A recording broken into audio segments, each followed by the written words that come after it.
You got kind of a tough situation. You got to face a team that's 0-3 in conference. They're in that hole, but only because they've played three very good teams. You expect a pretty motivated group of Sun Devils on Thursday?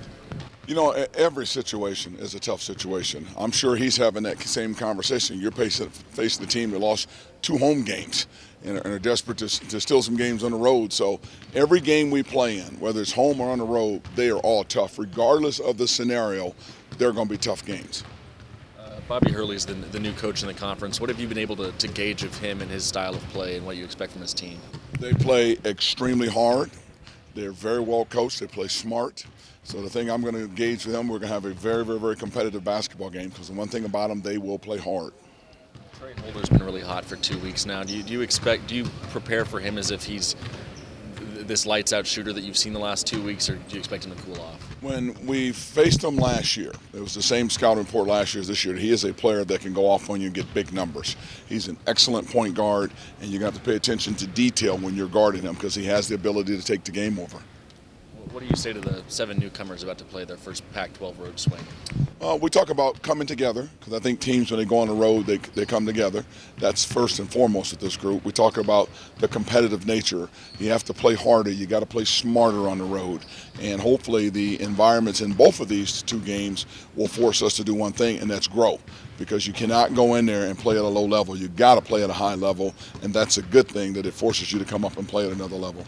These new players are also going to have to adjust to academics of the road, to learning how to study in a hotel room. Do you speak with them at all about that? Do you expect them to be able to assimilate pretty quickly? You know, some of that we've already talked about. We went on our retreat this year to kind of simulate going on the road. We've been on the road without the academics, obviously, over to Hawaii. So we're pretty organized in that area. I don't anticipate that being a problem at all. I think what's going to happen, they're going to get out here and get a tremendous amount of energy heading down to Arizona and seeing the sun and that warm weather. Have you done anything extra for working on free throws this week?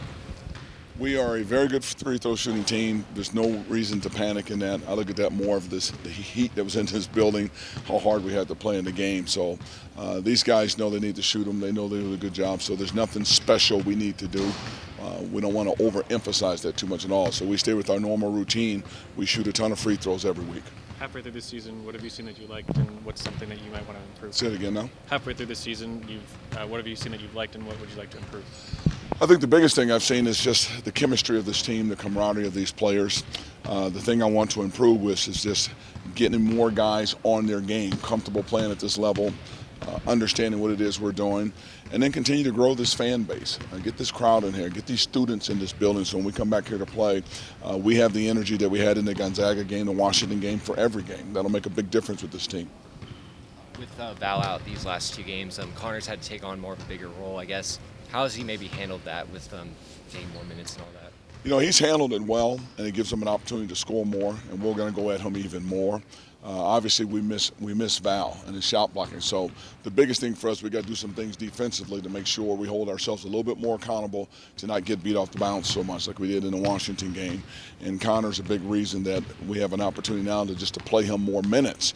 And when he gets going on his game, he's tough to guard. So hopefully it'll give him a chance to grow also having the more minutes out there. And even Robo. We're going to look at playing Robo a little bit. What exactly is keeping Val from playing? Well, I can't give you exactly what's keeping Val from playing because that's Val's business, but he has some swelling in his foot. It's a lot better today than it was last week. We'll look at it again at the 2-week mark and see if we need to play him in the 3-week or let it go to 4 weeks. We don't know. Is Viante's back 100%? Yes. Okay. Thank you.